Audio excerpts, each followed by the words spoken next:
Hi, I'm Bill O'Reilly. Thanks for watching us tonight. Very happy New Year to you, 2012. The most important election of our lifetime begins tomorrow, and that is the subject of this evening's Talking Points memo. The Iowa caucus is important because the Republican field is not well defined. Voters are still trying to get a handle on the candidates. In fact, polls say that 41% of Iowans who will cast Republican votes still undecided, an astounding statistic, with the vote less than 24 hours away. So let's take a hard look at the candidates tonight. Mitt Romney polling better in Iowa because the perception that he is the strongest candidate against President Obama, that his economic experience would appeal to a wide variety of voters. The factor expects Governor Romney to do well tomorrow. Newt Gingrich fading in the polls because of the beating his image is taking. There's no question the speaker knows enough to be president, but his past frightens some voters. We do not expect Mr. Gingrich to finish in the top three tomorrow. Rick Santorum taking some of the speaker's votes and is now polling at 15% according to the Des Moines Register. Senator Santorum mad at me, saying I have not featured him on the broadcast. Well, that might be true. We tend to avoid campaign segments unless there's immediate controversy. And until a week ago, the senator was polling in the single digits. However, we have invited Rick Santorum to appear on Wednesday, and we did do an extensive interview with him on the radio special in November. Rick Perry continues to poll just above 10%, but is campaigning ferociously in Iowa and could surprise.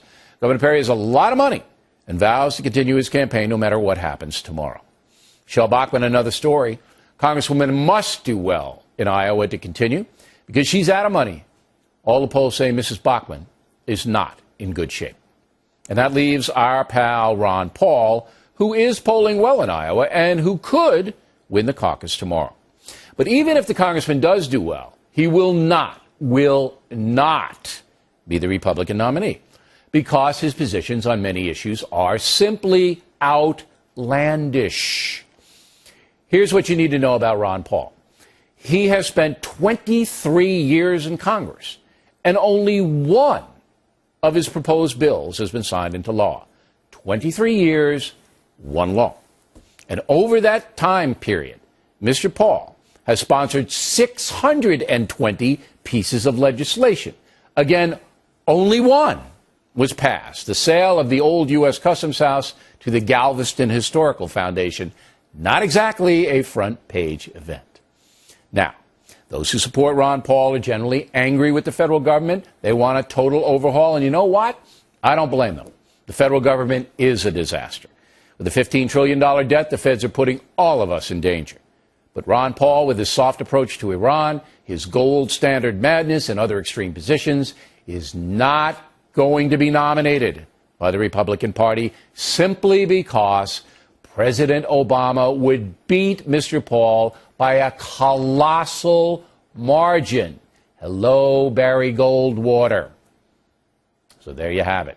Talking Points will not make a prediction about tomorrow's vote because last time around I predicted Hillary Clinton would beat Barack Obama. A humbling experience.